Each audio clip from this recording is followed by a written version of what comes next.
walitti fuuta. Kana irratti kan hirmaatan dargaggoota yoo ta'an, guyyaan kun dargaggoota sagantaa kana irratti hirmaataniif guyyaa addaati. Uummannis shamarranis bahanii si ilaalu.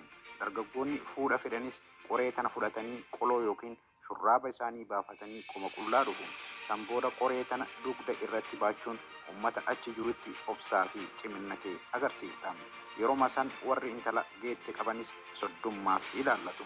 Shamarran hin heeruminis ciminaa fi obsa kee kana ilaalanii qalbii sirra buusu. Aadaan kun biyya Vietnaam kutaa bulchiinsa Niigaas jedhamu keessatti yeroo hedduu kan godhamu yoo ta'u, qormaata kanaan alas wal fuudhuun ni danda'ama. Garuu dargaggoonni bifa kanaan fuudhan naannoo sanitti isaan kaan caalaa maqaa fi kabajas qabu.